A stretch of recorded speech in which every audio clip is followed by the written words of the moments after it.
Reading gives me a chance to relax my mind while also absorbing new worlds, new cultures, new people, new ideas.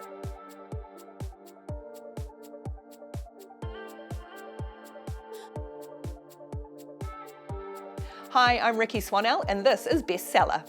I read basically every day. At some point during the day, I'll just have a little stretch out and get a few pages in, and I try to read in bed before I go to sleep. Kind of almost helps the brain wind down, but I carry a book with me everywhere I go just in case there's time to catch a few pages somewhere. So yeah, I read quite a lot.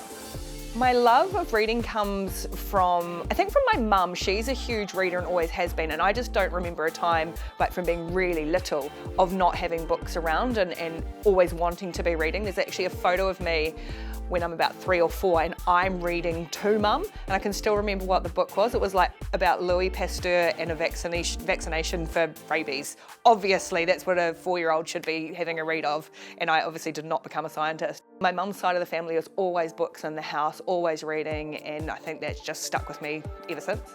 Location-wise, I'll basically read anywhere, in bed, obviously, on planes as well, but I take a book with me everywhere I go, so that if I'm stopping for lunch or especially out travelling or whatever, you've got a book there to be able to park up. But lying by a pool on a sun lounger is always a nice place to be, on the couch, anywhere I'll read, take a book with me all the time. I read, and I like to read for a variety of reasons. It's not for me necessarily about escaping, but I think it's part of it's learning, part of it's really good for vocabulary, for commentary, which is actually quite important too. But I think it's just different worlds, different lives, different cultures, different eras and genres is something that I just absorb. So as I say, it's not about escaping into another world or a fantasy world or anything like that. It's just being within and reading that book, and I guess appreciating the brilliant writing as well. I'm like super appreciative of amazing writers and amazing stories. The book that I recommend to everyone all the time is The Heart's Invisible Furies by John Boyne. Now, he is probably my favourite writer, Irish writer. There's nothing of his that he has written that I haven't loved. So that's one I kind of recommend to a lot of people. It's not necessarily an easy read, and it kind of depends on where you're at. Sometimes you're feeling certain things, or sometimes you just want to slip into something a bit more comfortable. But The Heart's Invisible Furies is beautifully written. It's a beautiful story. So that is not necessarily an easy read, but one that I recommend that you give it a go.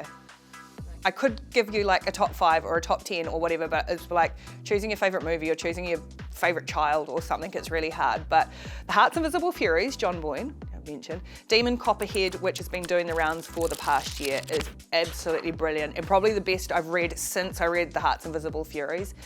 A non-fiction I would highly recommend is Say Nothing by Patrick Radden Keefe.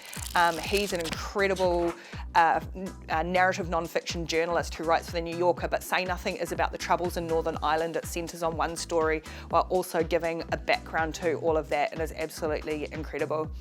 I often think back to kind of like when I was younger and I was reading a lot. The Power of One was the book that made me kind of go from being like a kid reader to a grown-up reader, so that's always kind of special. And I think it's always fascinated by South Africa and because of that kind of book. But honestly, I mean, we could be here for so long. I've had a great run of really good books lately. All My Mothers, Joanna Glenn, In Memoriam, Alice Wynne. These are ones I'm just thinking of like for now. So just come and find me. Well, find me and I'll just tell you, I'll give you a list. I talk to strangers in bookshops and give them recommendations. So we could be here a while if I kept going on and on the list.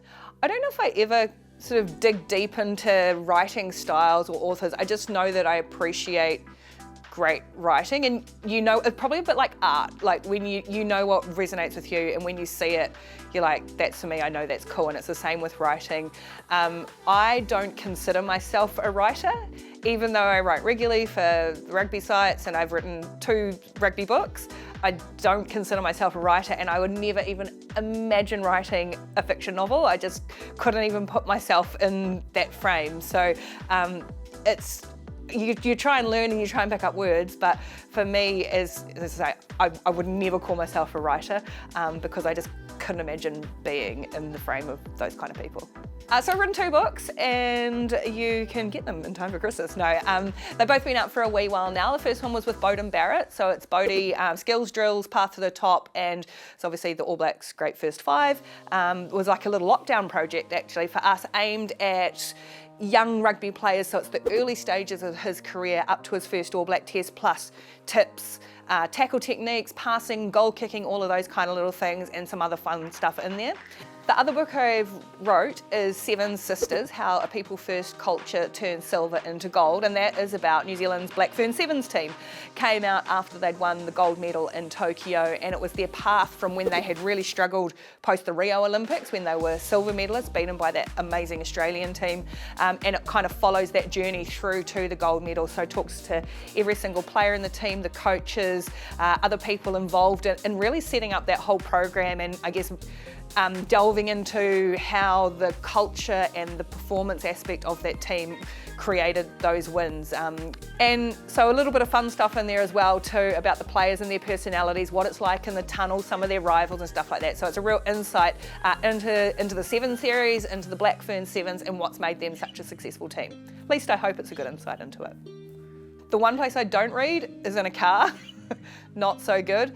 On the way to a tournament, on the way to a game, I'm reading Sevens stats. I am reading try scoring numbers from all the players and all the teams. Reading gives me a chance to relax my mind while also absorbing new worlds, new cultures, new people, new ideas, and I can't imagine never being a reader, not having a book near me for whatever reason. It's something that is just, it's not even a hobby, it's something that I have to do almost every day if I can, except on a tournament weekend, not so much reading getting done, but it gives me so much in so many different ways. Do I have any plans to write any more books? I'm a little traumatized probably from the process. I don't know how actual writers do it. I would say there's potentially things in the pipeline, and that's all I'm going to say.